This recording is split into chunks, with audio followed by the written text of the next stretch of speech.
शिशु संगोपन संस्था संचलित सविता रमेश फिरोदिया प्रशाला Ahmednagar welcomes you all. Dear students, today we are going to learn science subject of standard 6. In that we are going to learn chapter number 11.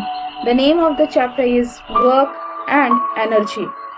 बालमित्रांनो, आज आपण इयत्ता 6वी विषय विज्ञान यामधील 11वा धडा पाहणार आहोत. धड्याचे नाव आहे कार्य आणि ऊर्जा. Transformation of energy. Transformation of energy takes place when the work is done. In the course of the water cycle, water evaporates due to the heat of the sun.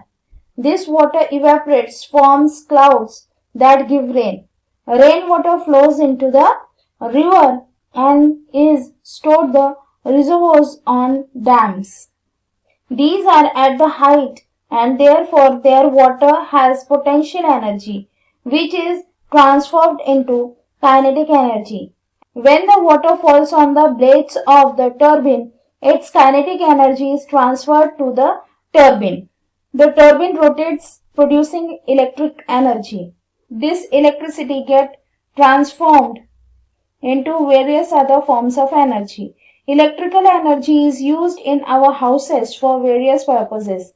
It is transferred into light energy on lighting a bulb, into kinetic energy on starting the fan, into sound energy while playing the music system, and into heat energy in an oven. Thus, we see that we are indirectly utilizing nothing but the solar energy in all these transformations of energy. In other words, the sun is the most important source of all energy. Transformation of energy म्हणजेच ऊर्जेचे रूपांतर. जलचक्राच्या प्रक्रियेमध्ये सूर्याच्या उष्णतेमुळे समुद्राच्या पाण्याची वाफ होते. वाफेचे ढग होतात, त्यांच्यापासून पाऊस पडतो. पाणी नद्यांमध्ये वाहून धरणामध्ये साठते. धरणाचे पाणी उंचावर आल्यामुळे त्यात स्थितीज ऊर्जा असते. ते खाली येत असताना स्थितीज ऊर्जेचे गतीज ऊर्जेमध्ये रूपांतर होते. पाणी जनित्रावर पडले की त्याची गतीज ऊर्जा जनित्राला मिळते. जनित्र फिरल्यामुळे विद्युत ऊर्जेची निर्मिती होऊन त्याचे रूपांतर विविध ऊर्जेत कसे होते हे आपल्याला चित्रामध्ये दिसत आहे.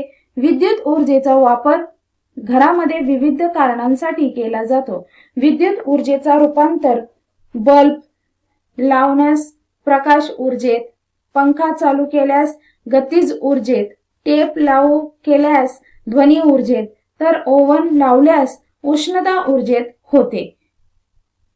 यावरून असे लक्षात येते की सर्व ऊर्जा रूपांतरामध्ये अप्रत्यक्षपणे सूर्याचेच ऊर्जेचा उपयोग आपण करत असतो. म्हणजेच सूर्य हा सर्व ऊर्जांचा प्रमुख स्रोत आहे. Energy resources. The energy resources used to getting energy can be classified into two types. The first is conventional energy resources or non-renewable energy resources. The energy resources which man has been using for centuries are called conventional energy resources. Conventional energy resources include coal and fossil fuels such as petrol, diesel and natural gas. We cannot replenish these resources. Wood also cannot be replenished easily. Energy resources म्हणजेच ऊर्जा स्रोत. ऊर्जा मिळण्याची साधने म्हणजेच ऊर्जा स्रोत होय. ऊर्जा स्रोताचे दोन प्रकारात वर्गीकरण करता येते.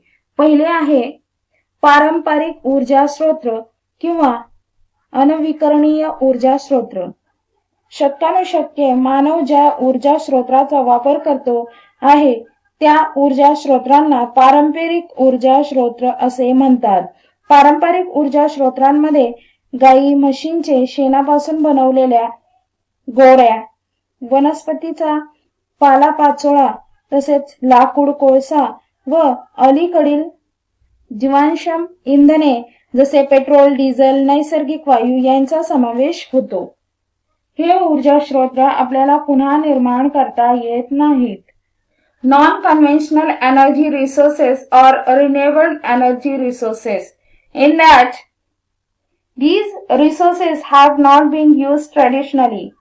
They are inexhaustible and continuous and can be used in various forms again and again.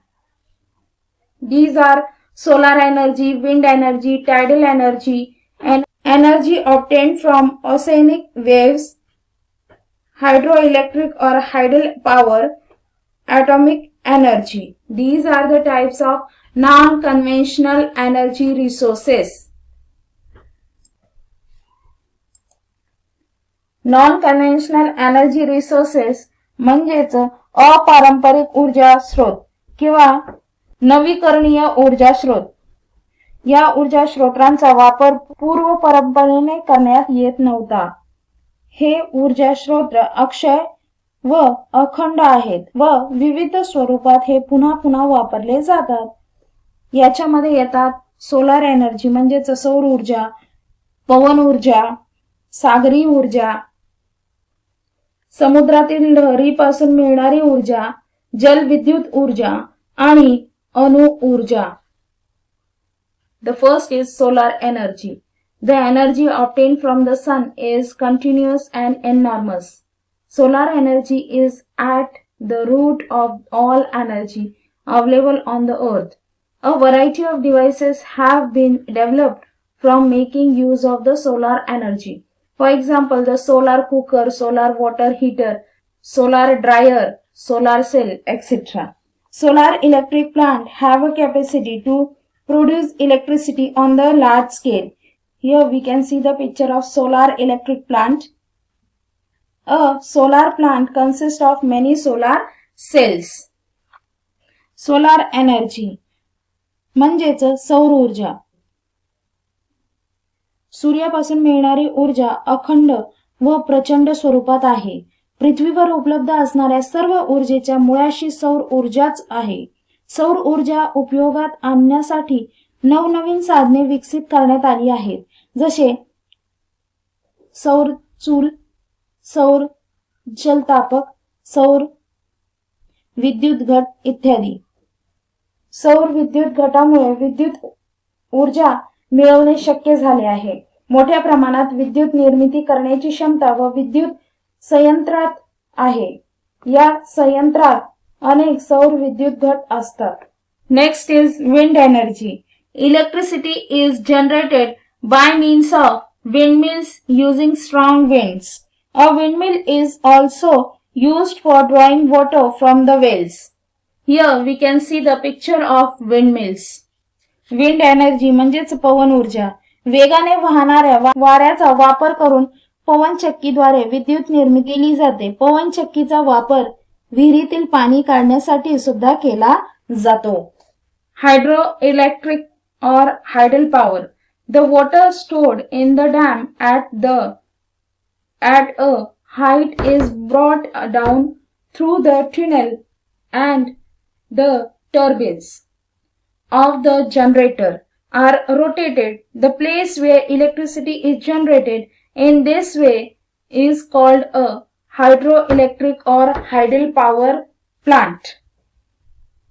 The Koyna project in Maharashtra is a well-known tidal project. Hydroelectric or tidal power म्हणजेच जलविद्युत ऊर्जा. उंच ठिकाणी धरणामध्ये साठवलेले पाणी बोगद्याच्या सहाय्याने खाली आणून जनित्राची पाती फिरवली जाते.